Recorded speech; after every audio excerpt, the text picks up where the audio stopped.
Good evening. Welcome to Emmaus Live. We are here. We are on a journey together towards knowing Christ, and I'm glad that you have joined us today.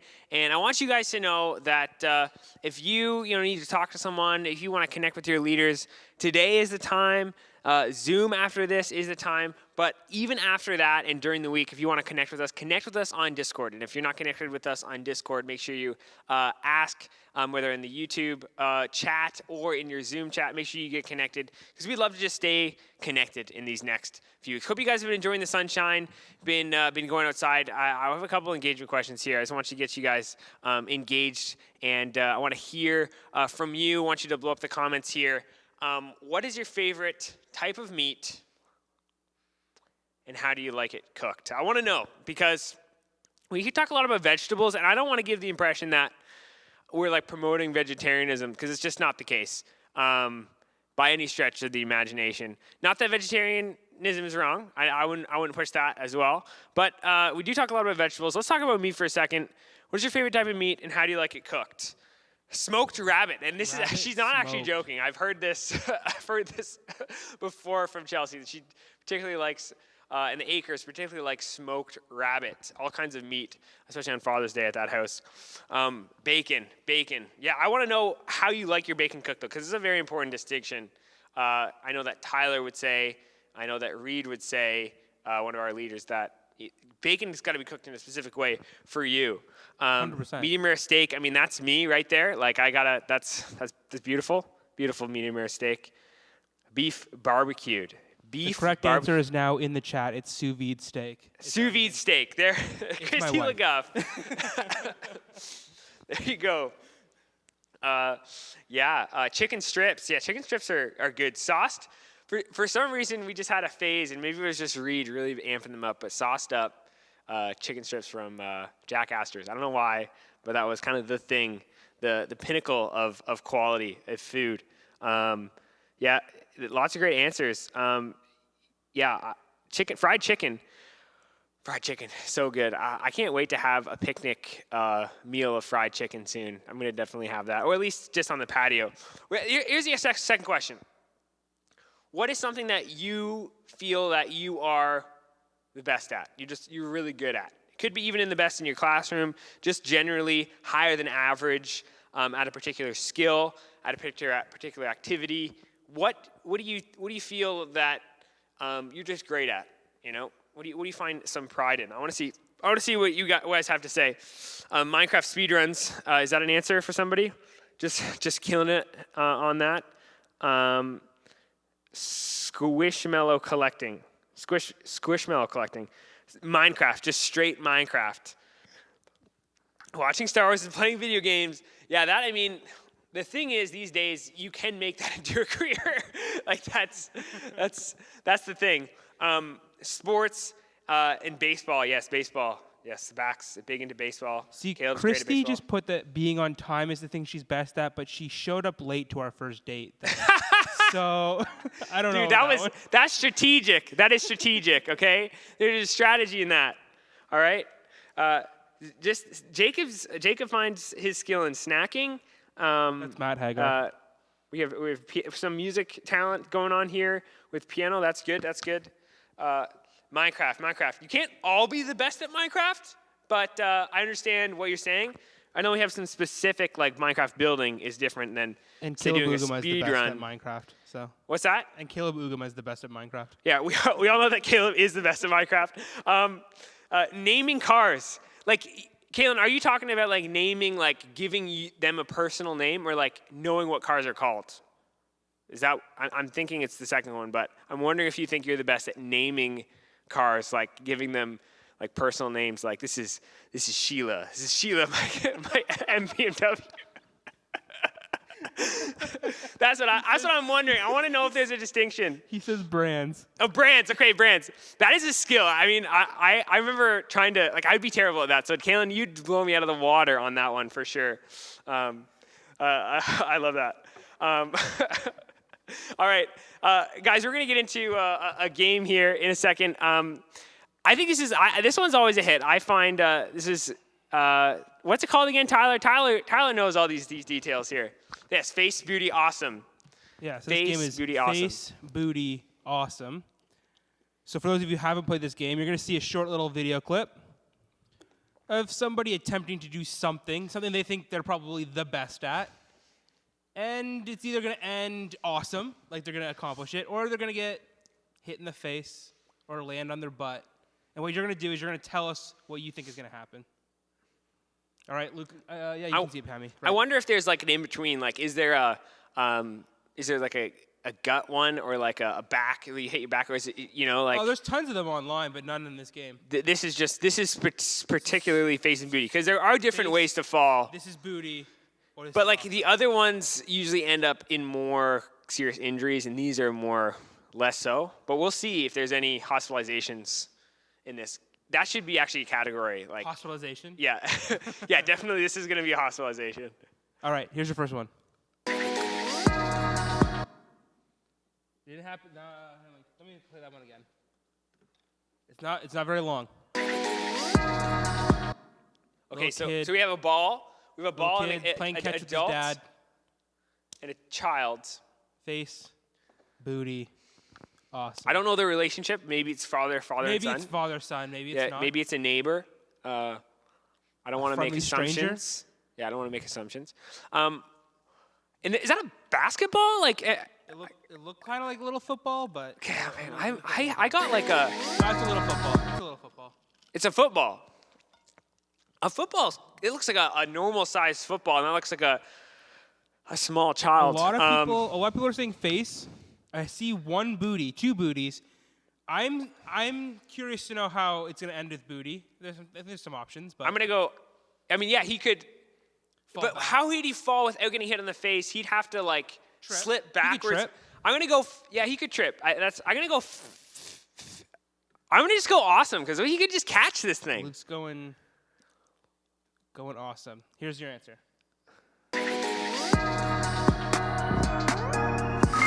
Face. That's the safe bet. That's the safe bet. I always try to go a little bit, like, oh, what's the wild card on this? You think it's trying to trick you, but most of the time it's not. Yeah. All right, here's your next one. Guy on a fence, and he leans forward. Guy on a fence, leans forward. Almost looks like my new fence, It does look a lot like your new fence, actually. Some vinyl fencing. Cool, my fence is that sturdy. We're getting some booty, getting some face, no awesomes yet. But what is he gonna do? Like, I don't. I don't. Oh, I do know because I've watched all of these. You've watched. Is he gonna do a flip? Like he's leaning forward. He is definitely leaning forward. I'll give you that. He's leaning forward. And he's got his safety. Definitely seems to be a he's got job his safety site. hat on there. It's Yeah. nice and yellow. So. I say he's done this before, and it's gonna be something awesome. I know I said that last time, but usually. I mean, if you say awesome, theoretically you'd be right a third of the time, but. Yeah, I could be. I'm just going probabilities. All right, we have several faces. We got a trip to the hospital. It's probably true. Hospitalization. We have a hospitalization. Got a hospitalization. All right, let's see what it is. Oh! That was booty. How did he think that was a good idea? You can see. Look at the pain on his face. I'm gonna give that to Izzy. That is a hospitalization. That guy's got a broken tailbone. Yeah, that's broken. That is black and blue, man. Oh, and it's a patio. Yeah, that's just I stone. thought it would be grass. No, it's just stone. Fell right on the stone. But why would he attempt that? He's a grown adult. Like, that's just silliness. Because if you had asked him what he thinks he's the best at, it would be flipping off of fences. Yeah. All right. Maybe he thought he was the best at that.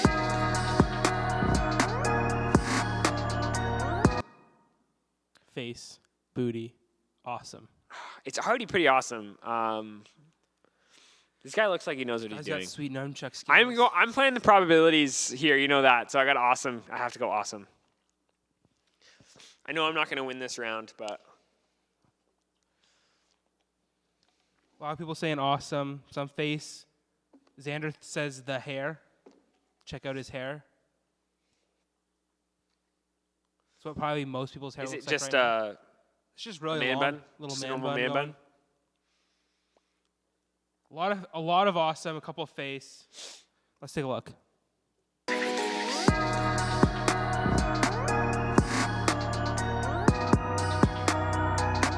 Oh! No, that's face.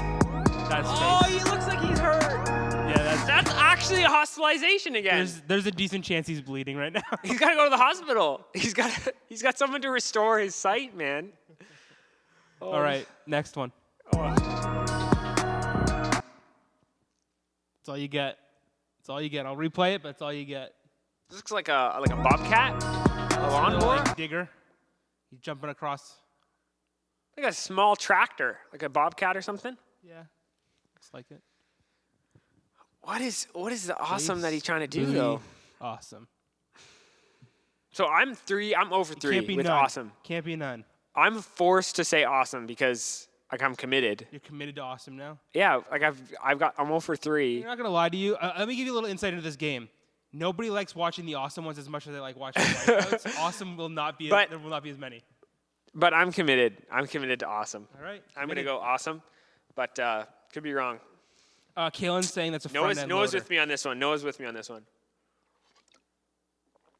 I think so is we have a few other ones too. We got a decent A amount lot of awesome in awesomes, there. actually, So right? some booty, some face. Let's see. Guys, leg it won't be the answer. It's going to be face, booty, or awesome every time. Here we Or go. hospitalization, that is an option. Oh! Oh! Yeah, that's face. He looked very dazed at the end of that. You see him like walking away. Well, that's a solid steering wheel. I mean, And he hit the seat afterwards too. he didn't just hit the steering wheel?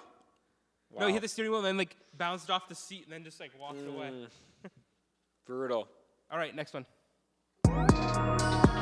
Uh-oh. Face, booty, awesome. I'm sticking with my answer again. Like how it's already awesome. First of all, it's an elephant. This isn't CGI, right? Yeah, how Like, did you get an elephant into like a suburban? I'm waiting for the comments to be like, animal cruelty isn't awesome. So I'm waiting for that. We're gonna get shut down. Yeah. What do you guys think? Let us know. Everyone's saying awesome in this. He could still get hurt. Like, I mean, yeah, you're like the interacting fourth with a option of giant elephant. hospitalization still alive. All right, everyone's saying awesome. Let's take a look at this one. It's in slow motion. Of course, it's awesome. Nice. That was amazing. I feel like this might be fake. What? That might be a CG elephant, man. That's CG? Yeah. Oh, maybe. I think it's a CG elephant. In which case, not awesome. Lies. It does kind of look CG. It looks fake to me. What do you guys think? You guys, is that a CGI elephant, or you think this is real? We should watch it again. I think it'll help. I'm gonna look on this screen. See if it was a little more bright.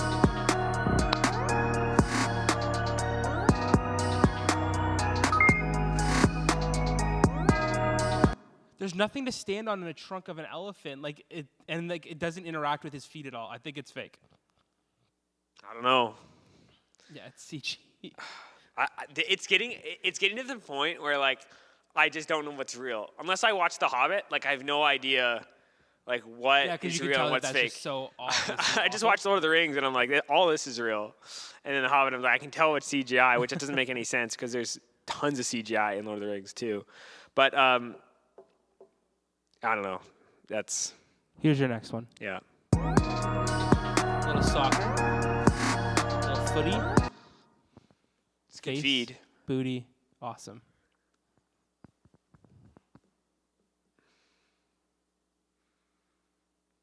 Face, booty, awesome. What do you think?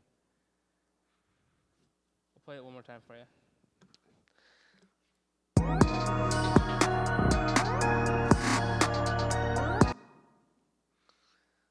Face, booty, awesome. I mean, it could be anything here. I'm gonna say booty because I did get my awesome done, so I can move on to different You can answers. move on to other things. I think booty because I just find that to be. But you get the soccer ball could be kicked in the face. It's really not a lot of information. I think there's an opportunity for some of them. Like, there's not an opportunity for all. There's an opportunity for all three here. Because she could score a goal. The net's right there. Yeah. Ball to the face, or like a foot to the face. Or the ball to the face, yeah. Or a slip and fall, a kick to the butt. But maybe in my experience, like I would more likely, I'm just not a soccer player, but I would more likely fall on my butt in this scenario. You're saying booty. I'm going to say booty, yeah. All right, you're saying booty. A lot of people are saying face. So we got doubles. Xander's cheating doubles. by saying all 3 each time, and so he keeps saying he's 33%. I don't think hospitalization, like unless it's a really traumatic soccer injury, which is possible. Yeah. I don't think we're going to see that You here. could get like a cleat to the mouth and no longer have teeth. Yeah, That's pretty serious. that's true. Here you go. That's is that a dental emergency? Yeah. At the hospital, yeah. Yeah, you go to the hospital. Oh, head. Oh, that's shocking. That was shocking. She's down. She's She's unconscious. Oh, man. It might actually be a hospitalization. Guys, concussions are a real issue in sports. Concussions are real. Like you gotta know the risks, okay? Here's your next one. You can.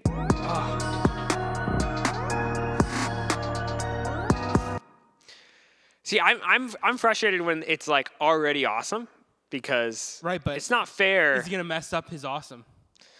It was always tough. And these are concrete blocks, and he's got a helmet, but like there's no helmet for your face, right? I think if it's a face one, it would be too graphic to have on. Though I wouldn't put it past, DYM for that. I'm gonna go booty on this one. You want booty? Right now, I have a new commitment. You have booty. Committed to the booty. All right. Here's your answer.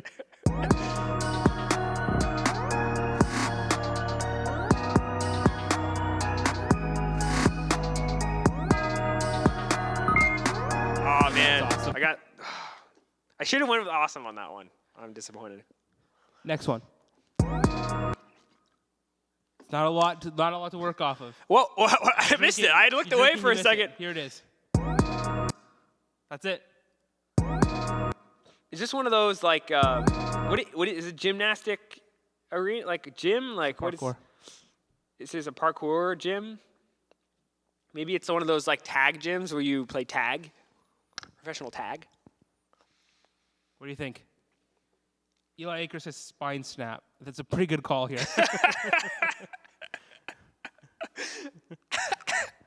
I just like the fact that they think that like that would be shown on Yeah. on here.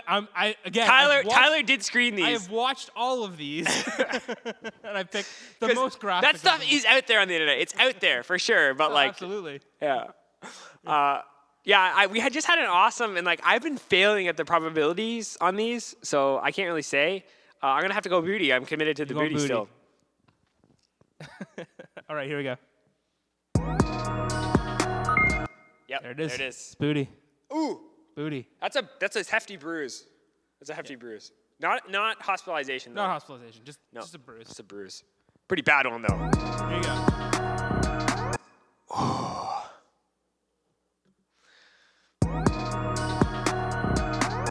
Face, booty, awesome. I always try to see like the quality of the video, like how that plays in, but you don't know You never these know. days. You never know.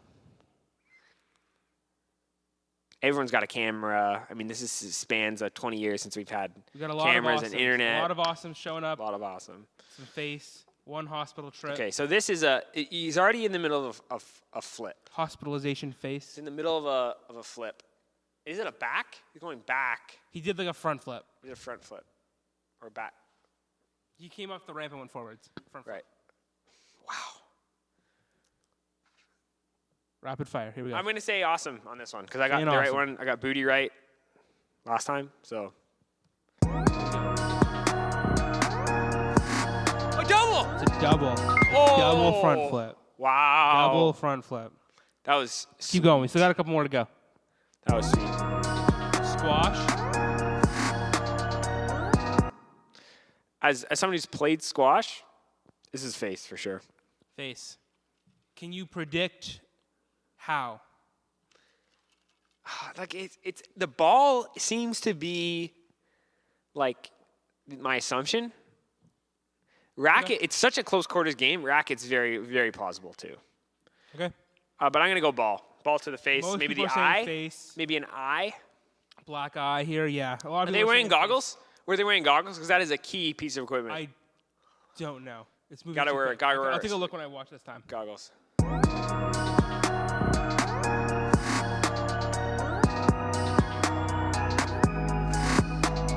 Oh, It was I face. was right, but I was wrong at the same You were time. right and wrong at the same time. I also don't think they're wearing goggles. You gotta wear This guy in the goggles. corner is definitely not wearing goggles. Dude, that's an intense game. It's a really good cardio workout. Really, really fun. Next one. Got a little surfing action here. Already awesome.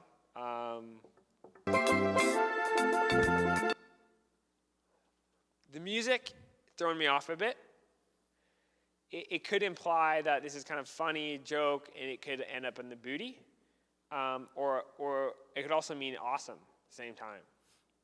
Face What are isn't you out of the saying? question either. You're saying face is out of the question. Isn't no. Isn't, I'm okay. gonna say awesome though. You're saying awesome.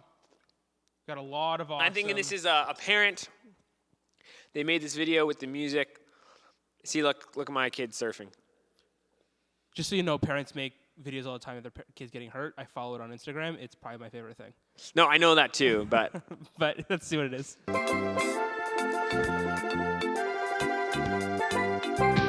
awesome. Yes. I mean, I'm coming back. I do feel like we're maybe stretching what awesome is. The person just stood up. So. just stood up. Well, it is. I don't know. Surfing's not easy. All right, next one. Some things are easier for little kids. Jumping on a trampoline.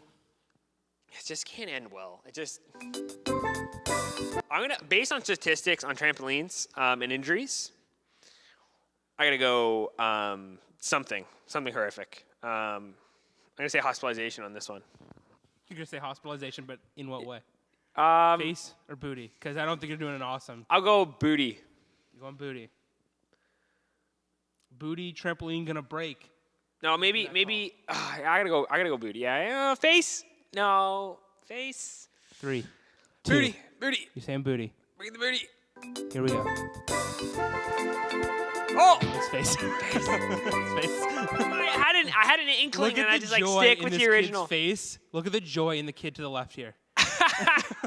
No, that's Alex. That's Alex Brown. I swear. All right, next one. Another surf one here. Face, booty, awesome. We'll watch it one more time. Face, booty, or awesome. Ooh.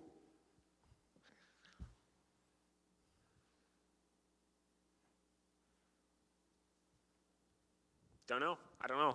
I just don't. I don't know about surfing to know like what's happening here. I remember when I was watching this one, thinking, how can they hit their face or their booty? It's just some water, so it's got to be awesome. Yeah, but like there's other people. I saw someone because at There's first I definitely saw other someone people. else coming over and like that, and he's going back, and they could be coming this way. So I'm gonna go somehow booty. I don't know why. You're saying booty. My intuition is so off in this game. It's like All right, here we go. I gotta have the worst record. But he's coming back, and there's someone there. Watch that surfboard. Oh, a surfboard. Watch the surfboard on the other person. In the face. Oh. Hand comes up to the face right away. Wow. Next one. Man, I'm so bad at this game.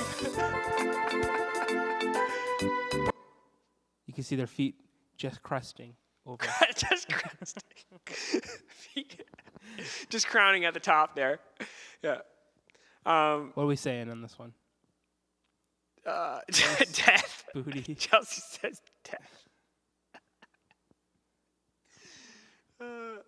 Yeah, I gotta go.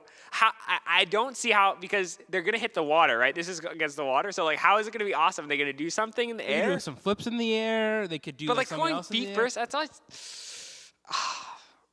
Who knows, man? I don't know what's at the other side of the. See, I'm just like throwing this game. Like I'm like the Raptors now. I'm just like throwing every game, like just to get a better position, for just like drafts. Okay, I'm going awesome on this one. You're going awesome. Yeah. All right, let's take a look.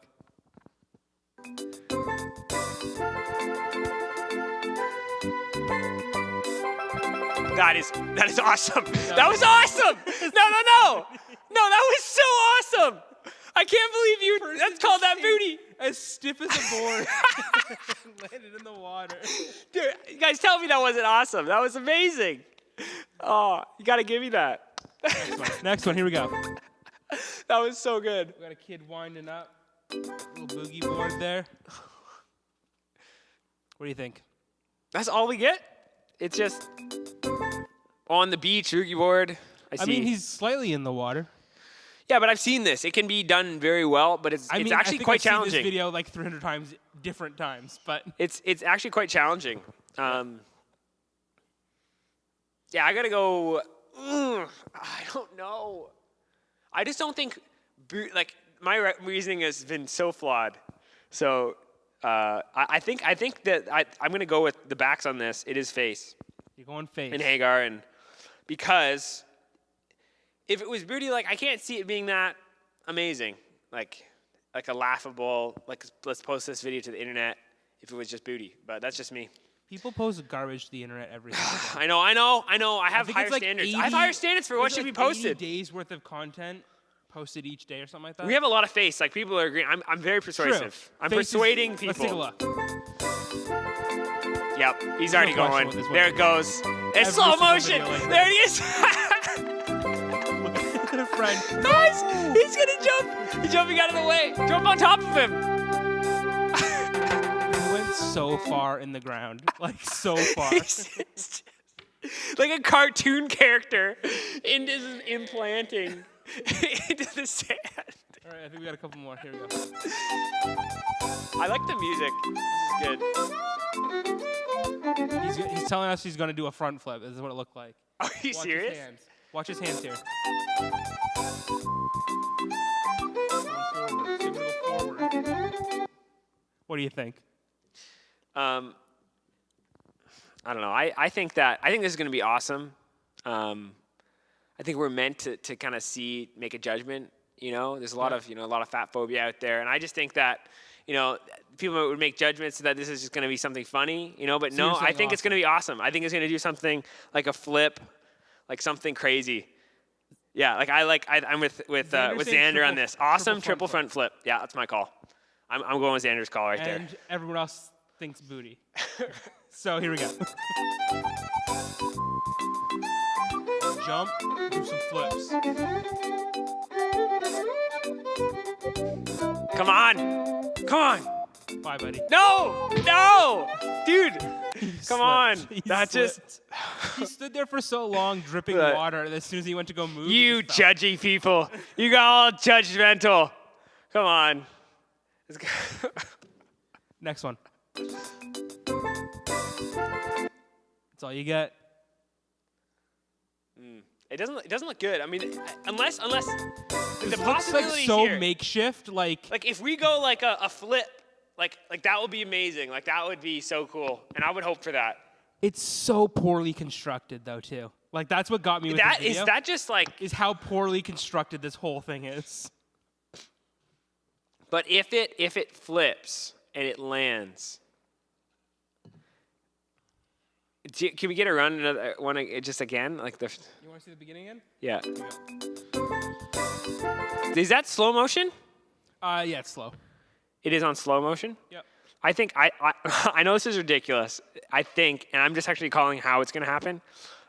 It's actually going to do a full flip and land. So you're saying awesome.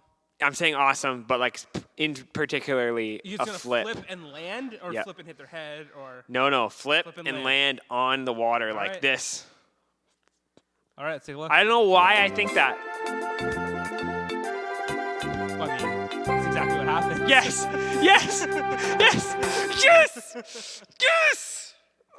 That's exactly what happened. I'm back. That's got to be worth 10 points.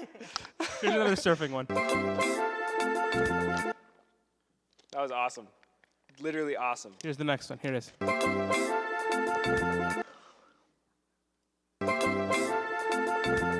That's all you're getting. We had a surfing one, and it went badly. We had face.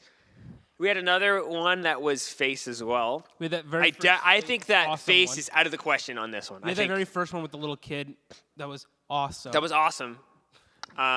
We haven't had a booty one, which is difficult to comprehend in the water, but it still hurts to hit the water.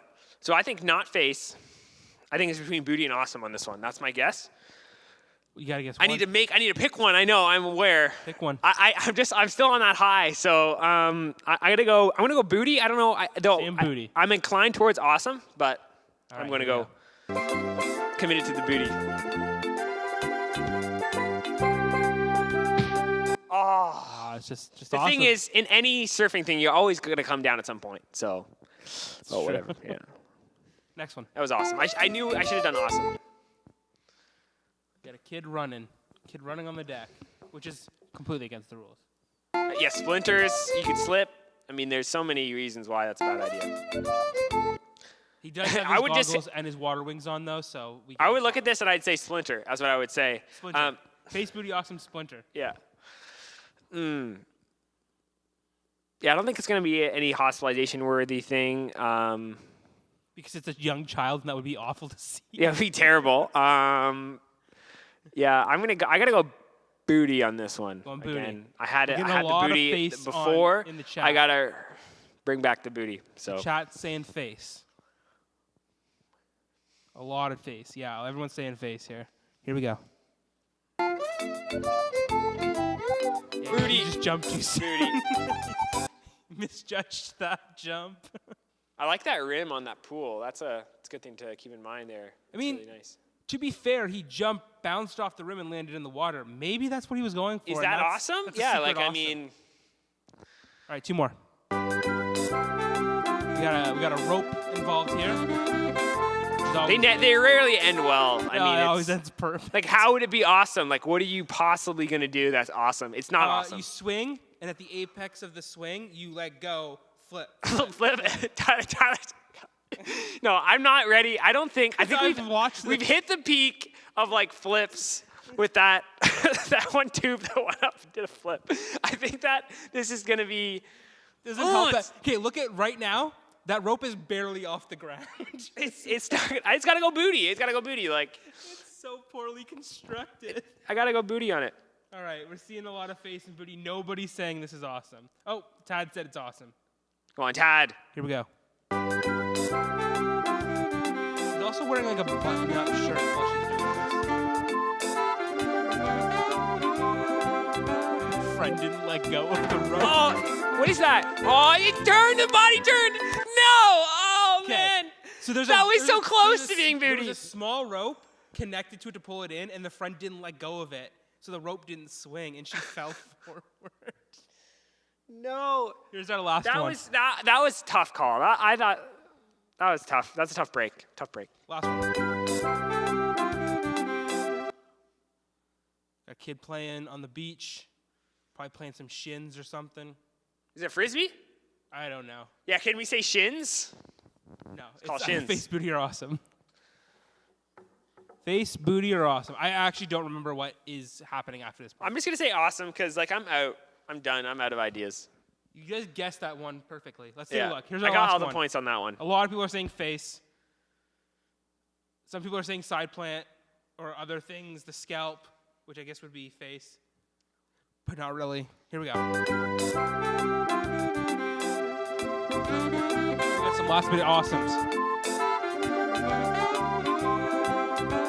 You know, it's a football to the back of the head. Head. That's head. Yeah. But he fell face first into the sand. Oh, he did also fall. Double. That is. I have so much like hope, right? When I'm watching these things, I'm like, you know what? You want it to turn out well for them, but it just never does. Yeah, it's too bad. All right. Well, thank you so much for that, problem. Tyler. You know, I'm going to we're going to transition here. I want to know what movies have, and no spoilers here, what movies have great twists or turning points in them. Just name the movie. I don't want you to give away plot points. No giving away twists. No twists. Don't give away a twist. Yeah, well, in this movie, this guy is actually this. And, like, don't do that, okay? I just want to know, name a movie And if you think it's a good movie, maybe, someone would want to watch it. I don't know if it's appropriate. But name a movie, and I want to see if it's got a good twist in it. Twist. What we got? Harry Potter. It's got some great twists in there. Yeah.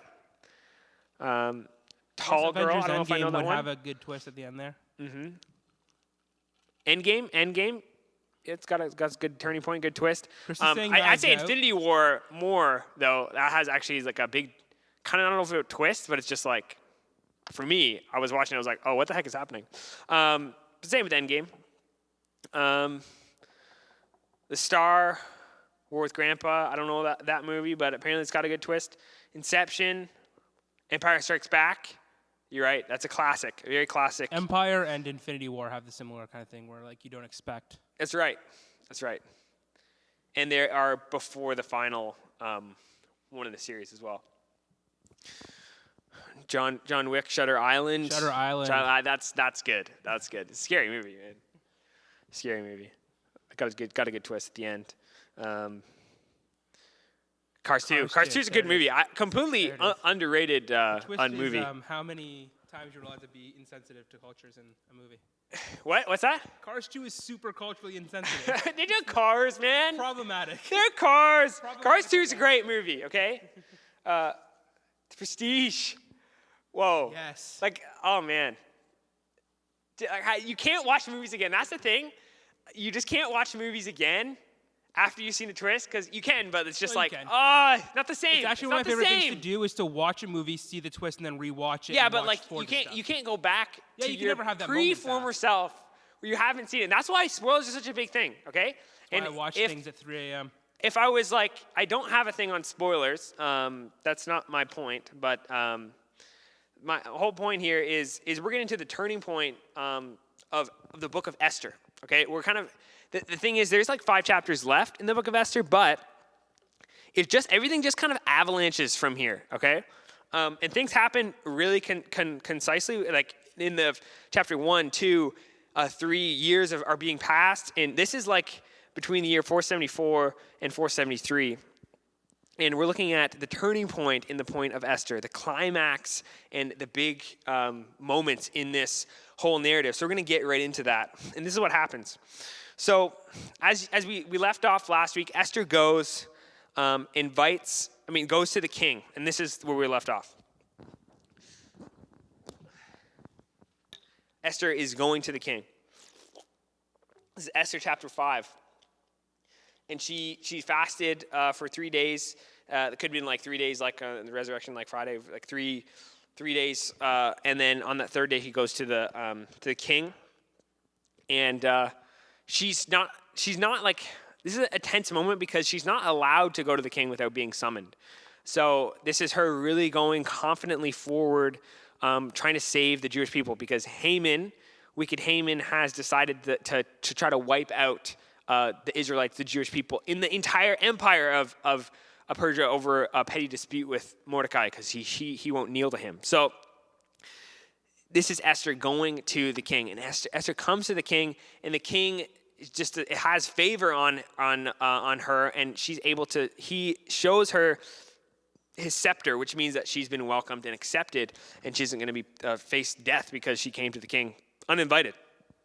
So, and then the king actually is so predisposed towards Esther that he decides that he's going to say what he says, what is it what's your request? I'll give you up to half my kingdom. And this is just an expression. We see it again in, I think, one of the Gospels when Herod says this as well.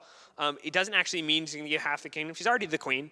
But up to half my kingdom. Like, I'll do anything that you want. It's just like a showing favor that he's predisposed to do what you want, but like don't push it. That's kind of what that's saying. So Esther, she has a plan, and her plan is to actually invite the king and Haman to a banquet. It's already ready in her side of the palace or whatever. And so that's what happens. They go to this banquet. And this really pleases Haman. And Haman and the king have this great banquet with Esther. And then the king offers again. And like, what is it that you want? What's your request? I'll give you up to half my kingdom. And Esther invites them to another banquet. Says, I'm going to prepare a banquet tomorrow. I want you to come, you and Haman. And this is really, it's not sure why. This could just be a strategy of, like, we talked about hospitality the other day, of just kind of like trying to continue to win the king's favor. The king seems to like this kind of game. He seems to be in a better mood when he's drinking. In other parts of the story, the king just is very like, she wants to get Haman off guard, so she doesn't either make the connection between Mordecai and Esther or finds out that they know about this and she has a plan. So getting Haman off guard and very well pleased and whatever, and getting the king in a good mood. So that's kind of what's happening. But then Haman goes, and he goes to the courts, and as he's going through, Mordecai's not kneeling to him, and he just gets so mad. This is his biggest thing. He thinks very well of himself, and he thinks everyone should be kneeling to him, and this makes him so mad. And he talks to his wife, he talks to his friends, his advisors, and they're just like, oh man, like, what are we gonna do? Like, you know what? I'm just gonna kill Mordecai. I'm gonna go to the king. I'm gonna make this big stake or gallows or whatever it is in the ground that's gonna be super high, the highest thing ever. And I'm gonna kill him on this thing, on this gallows, on this big spike in the ground or whatever. And so Haman decides he's going to do that. And so he goes and waits for the king in the chambers. Because the thing is, you can't just go to the king. Esther, we already knew that from the Esther trying to go to the king. So you have to actually wait. So he's got to wait in the courtyard in the king's area before that he's been summoned. His servants will say, Haman is here, whatever. So while this is going on, this is a sleepless night for King Xerxes. King Xerxes is unable to sleep. And what does King Xerxes do when he can't sleep? Well, some of us, maybe we'll put on an audiobook to fall asleep. And this is exactly what King Xerxes does. I don't know if anyone does that. But some people might do that or might read a book. And so this is exactly what King Xerxes does. The ancient version of an audiobook is just having a servant read you something, okay? So he gets someone to read him the charter of the kingdom. And just like people take notes, they tell him what's going on. And he reads about this earlier scene back in chapter 2, the end of chapter 2, where Mordecai uncovers the conspiracy to kill him. And so he asks, has anything been done for Mordecai? Anything at all? And they're like, no, nothing. And so like something, he's upset by this. And so he wants to honor Mordecai. And so he's like, something's got to be done. So he's like, who's in the courtyard? And so the servant's like, well, it's Haman. So he's like, bring Haman in. So Haman comes in. He thinks he's being summoned like normal. He's ready to ask for Mordecai's execution. Okay, this is what's happening. And this is a very tense, dramatic scene. And so the king asks Haman, what should be done to the man that the king desires to honor? Like, the king wants to honor, what should be done? And so Haman goes, he thinks about exactly what he would want. He would want royal robes to be put on him, to be put on the king's horse and led through the town, proclaiming that this is what happens to someone who the king delights to honor. It says that's what Haman wants. Haman wants that. So he just says exactly what he wants. And so he pours out his heart of what he wants to the king. This is his chance. He thinks it's him. He thinks the king wants to honor him. And so Haman's like, okay, great. Haman, go find Mordecai and do all these things for him. And it just devastates. This is the most devastating thing for Haman. And this is just where everything just turns for Haman. It gets really bad. And he knows, it's like he knows, because he goes and talks to his wife and advisors, and they're just like, you're screwed, man. Like, no, you're in trouble. Like, clearly the king is not like on your side anymore. And they're just like, I know it. Something's going really wrong. And then he ends up going to, while he's having this conversation, he ends up going to the second banquet.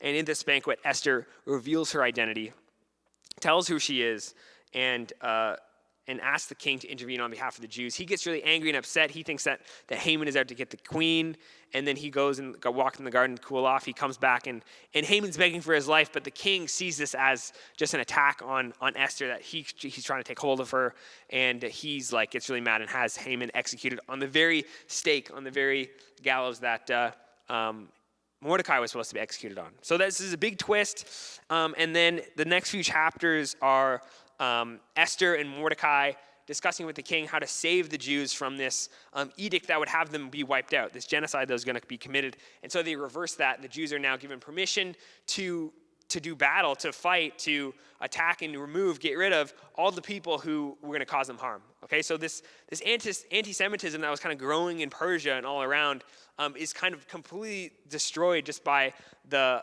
allowance of the Jews able to just attack anyone that's going to harm them. So this whole thing kind of goes on, and I encourage you to read the book of Esther to help you kind of understand what's happening. This is a Feast of Purim, which celebrates this.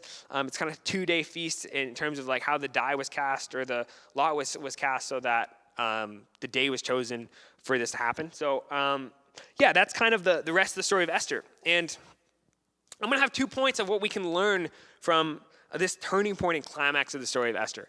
I mean, there's so many things in the book of Esther. I'm not going through all of the things that we can learn from Esther. I could go line by line and we could, I think, unpack something. This is God's word, right? But we're going through just like what are some of the big things that we can learn from this turning point and climax of the story of Esther. And there's 2 things I want to pull out for you.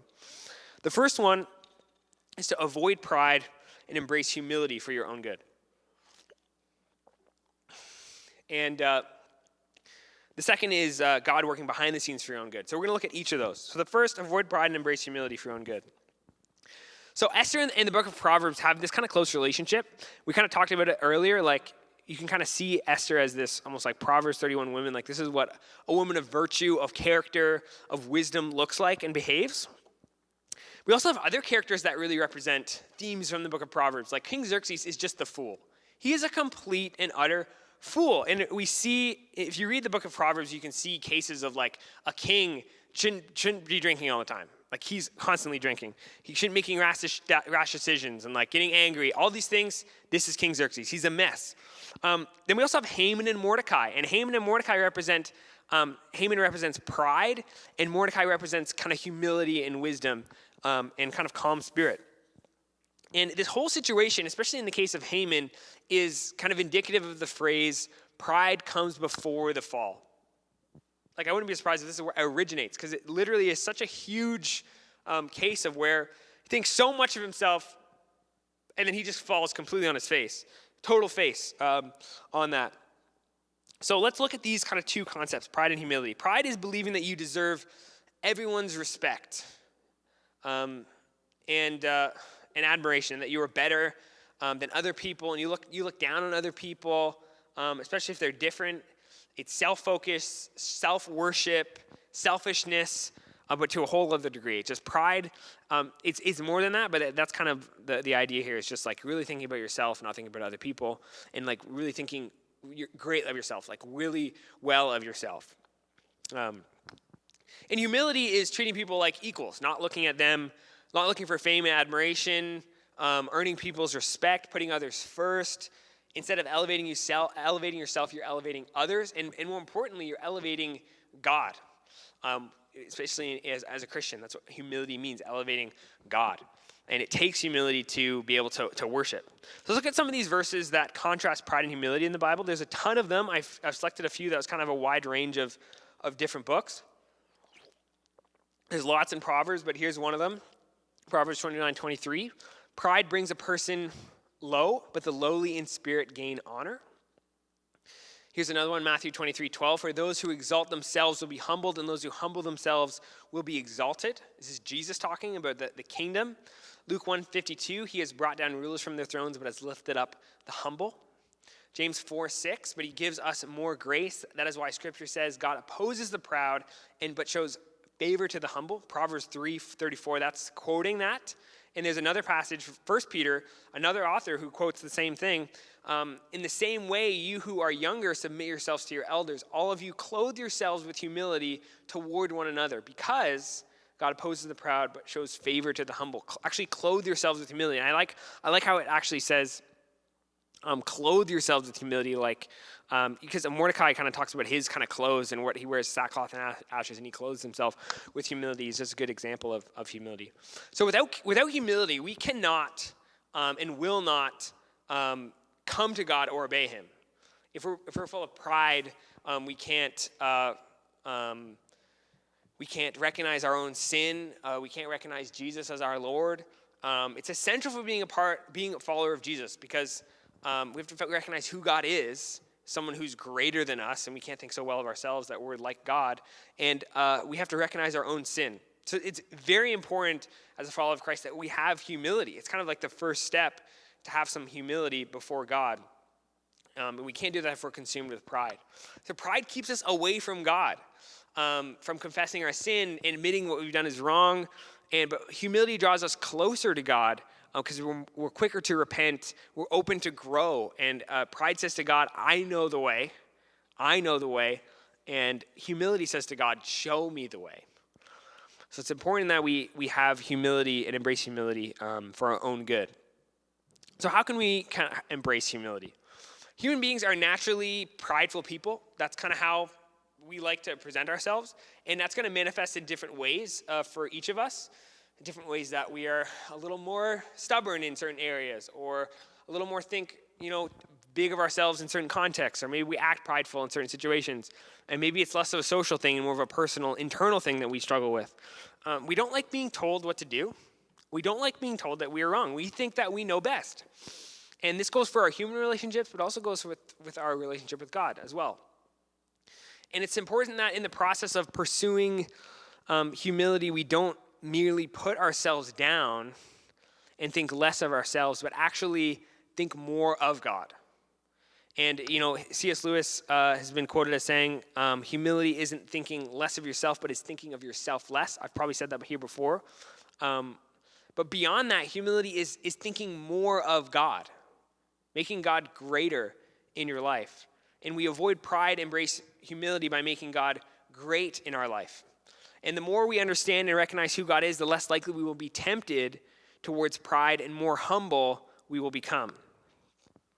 Thankfully, the book of Esther really shows us some insight into who God is, and we can start avoiding pride and embracing humility by recognizing God's, and here's a word that we're going to look at, God's providence in the book of Esther and in our lives. So the thing is, God's not mentioned in the entire book of Esther, okay? It's a crazy fact. Like, I'm still shocked by it. Like, hadn't really thought of that before I started studying this book, but it's not mentioned. Like, not once. Think about that.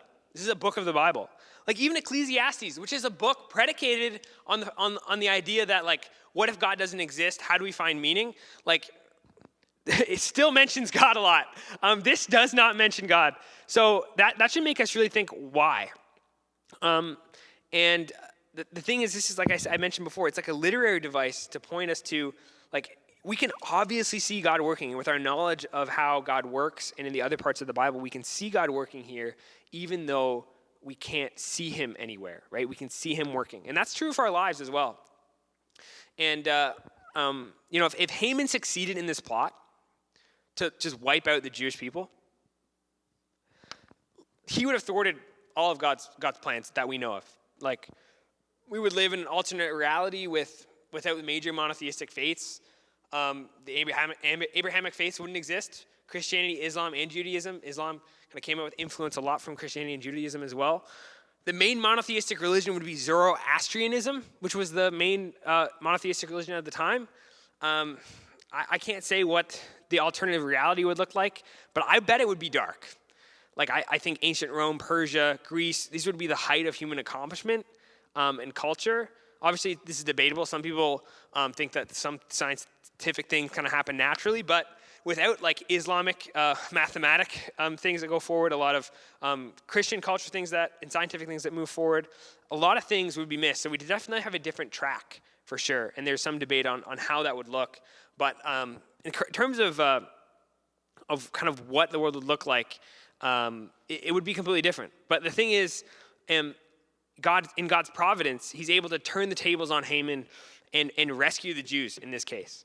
And so let's look at that word providence. What is God's providence? This is a big theological term that kind of doesn't really fully capture, like, what it's supposed to mean, because it's such a huge concept in the Bible. So we have these big terms that we use, like providence, things like Trinity, that aren't in the Bible, but, like, attest to something that we see in the Bible. So God's providence is the application of God's wisdom and power to intentionally sustain and govern the world according to his purpose and will. So God's use of anything and everything to accomplish the ultimate good. the justification, sanctification, and glorification of human persons who will love and worship God for eternity. That's kind of one of the main ultimate goods of God that he's pushing for, and to glorify himself. And God does this without directly causing evil or being responsible for evil. So here's a couple passages from the Bible that kind of point us to this. Well, there's tons in here, but these are a couple big ones. Romans 8:28-30 says this, "And we know that in all things God works for the good of those who love him, who have been called according to his purpose. For those God foreknew, he also predestined to be conformed to the image of his Son, that he might be the firstborn among many brothers and sisters. And those he predestined, he also called. Those he called, he also justified. And those he justified, he also glorified." So you see how God works for the good of those who love him and who have been called according to his purpose. And this purpose being that they have been called, they have been predestined, they're working towards, they've been justified, and they will be glorified and being made in the image of his Son right there. If you see that, conform to the image of his Son, that's the ultimate good. So things that happen could involve us becoming more like Jesus, could involve us being glorified in heaven. They could involve us coming to faith in Jesus in the first place, right? So God is working these things for good for us. So that's one thing that we can trust in God's providence. Genesis 50:20, this is an anecdotal thing that Joseph is saying to his brothers. "You intended to harm me, but God intended it for good to accomplish what is now being done, the saving of many lives." It's a big story. I'm not going to get into it, but that's just an example of how God used something, Joseph's brothers, to sell him into slavery, to actually save many people. In the same case that God uses Esther to save many people as well. It's a very similar story arc there. So how does the concept of providence apply to our lives? And it's important to understand that it's not that everything that happens is a part of God's plan per se, and not to say that it's not part of God's plan, but I don't like the language of saying, "Well, this is God's plan." You're just telling people, "Well, this happened. Well, this is God's plan." I don't think it's very helpful because it's an oversimplification, right? It causes us to not just to blame God indirectly, but actually blamed God directly, like he's directly doing something to cause something that's going to hurt us in our lives, and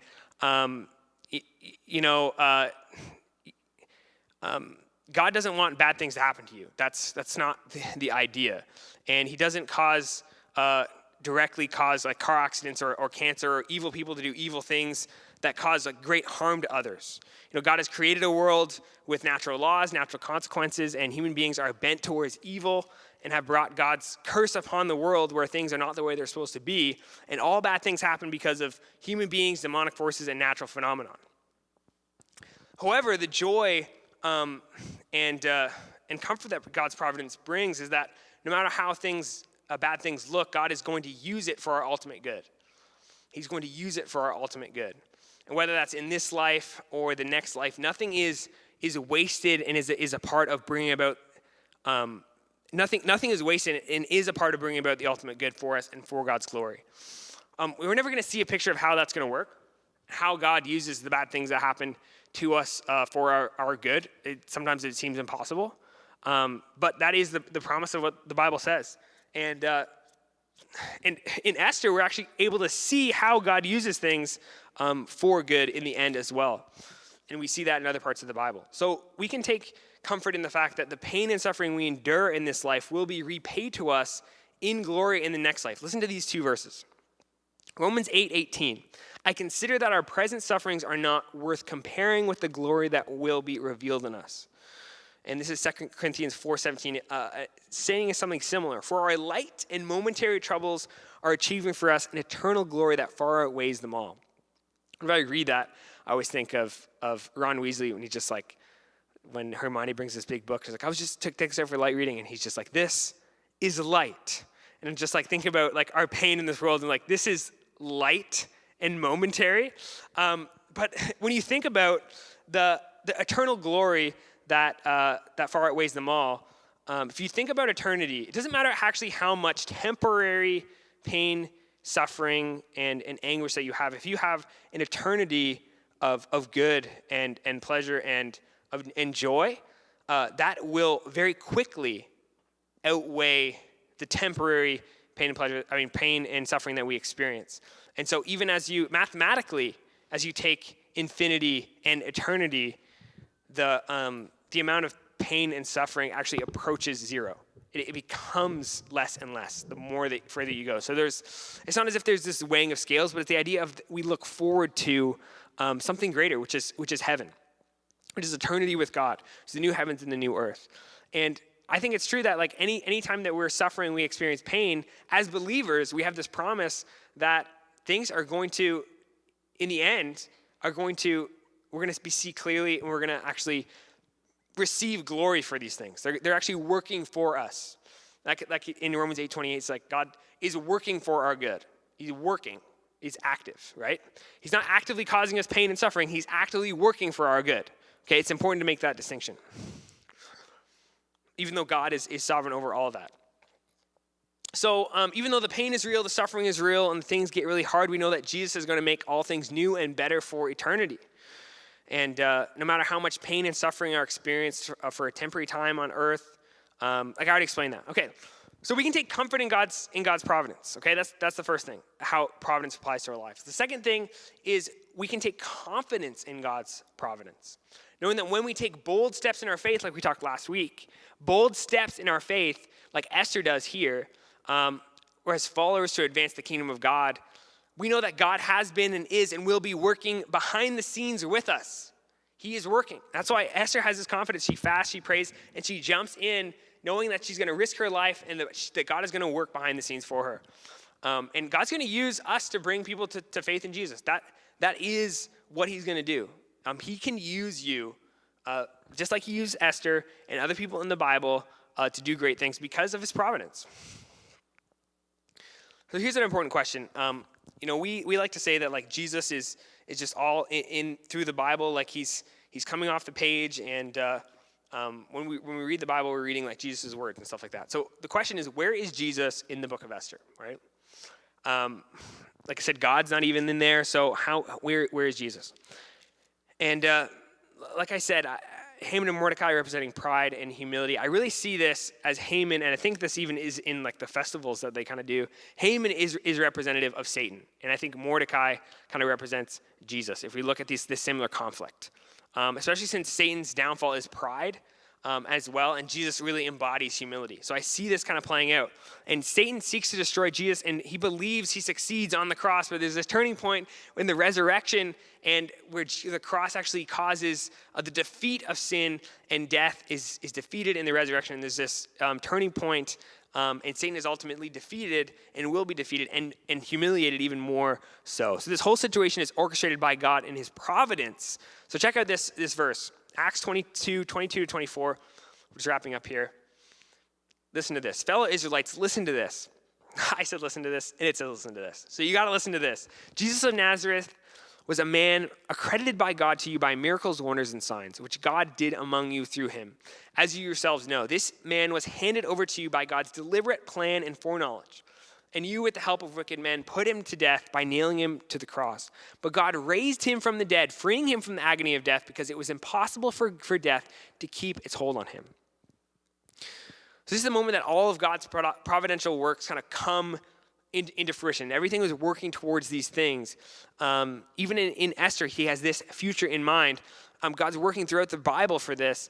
He continues to work after this event to bring people to faith in Christ and believing in his death and the resurrection of Jesus. And this is kind of where we see God's providence working. He's using people, like Judas and the religious leaders in order to orchestrate this whole thing. It's a crazy example of God's providence and how it works.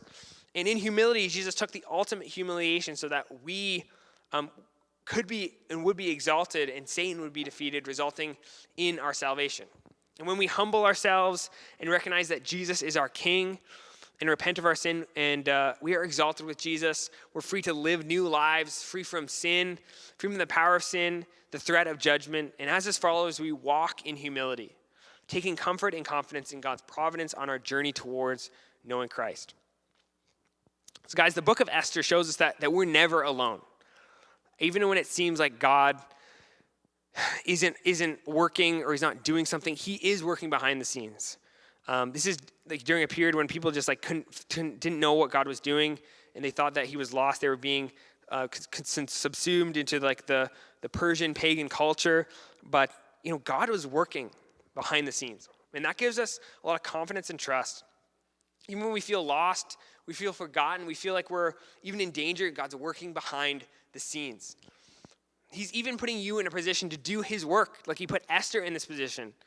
Wherever you are, God is powerful enough and good enough to use you as his follower for his glory. So take that as comfort and confidence in God's providence, and stay humble as the followers of Jesus that you are. I'm going to pray for us, and we're going to get into our small groups. Dear Lord, I pray that you give us a spirit of humility, a broken and contrite heart you will not despise, as you say. And I just ask that we would trust and take comfort and confidence in your providence, that you are working behind the scenes even when we can't see it, even when we don't know it. Help us to have that faith and confidence that you can give us, and help us to see you as we read your word and study your word. And I pray that we would do that we see this running through the Bible, and give us confidence to see how you're working in our lives, how you want to use us for your glory, and for our good as well. So help us to seek you in humility, and I pray that these small groups, that we would enjoy time together and be open to share and discuss. In Jesus' name I pray, amen. All right, thank you guys. We will see you in the Zoom chat. And like I said, if you need to get connected on Discord, make sure you do that. Make sure you like and subscribe. We'll see you next week.